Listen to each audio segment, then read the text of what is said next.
بسم اللہ الرحمن الرحیم۔ السلام علیکم ورحمۃ اللہ وبرکاتہ۔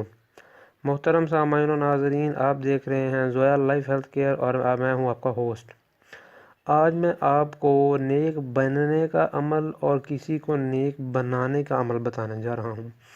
یہ عمل خاص طور پر ان کے لیے ہے جن کے بچے جو ہے وہ اسلام سے دور ہیں، نمازیں نہیں ادا کرتے، یا جن کے شوہر ایسے ہیں اور بیویاں جو ہیں وہ شوہروں سے ڈرتی ہوئی انہیں کچھ نہیں کہتی، یا جن کی بیویاں اس طرح کی ہیں یا جن کی اولاد اس طرح کی ہے۔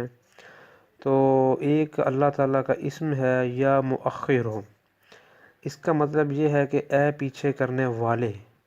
اس اسم کو روزانہ 100 مرتبہ سونے سے پہلے پڑھنے سے بچے جو ہے وہ نیک خصلت ہو جاتے ہیں، یعنی کہ ان کا دماغ جو ہے وہ نیک کاموں کی طرف راغب ہو جاتا ہے۔ میں دوبارہ دہرا دیتا ہوں کہ اس اسم کو، کون سا اسم؟ یا مؤخر ہو۔ اس کا مطلب یہ ہے کہ اے پیچھے کرنے والے۔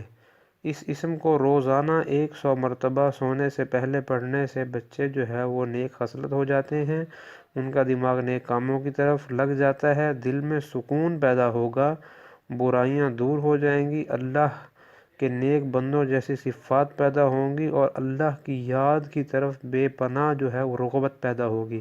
اللہ کی یاد سے مراد ہر وقت جو ہے وہ نیک کاموں میں مشغول رہیں گے، قرآن مجید پڑھتے رہیں گے، نمازیں ادا کریں گے، اس کے علاوہ تمام برائیوں سے دور ہو جائیں گے۔ ٹھیک ہے، برائیوں سے دور ہونے کا مطلب یہ ہے کہ آہستہ آہستہ برائیاں کم کرتے کرتے وہ نیک کاموں کی طرف جو ہے وہ چل پڑیں گے، اور آپ کا منشا جو ہے وہ پورا ہو جائے گا۔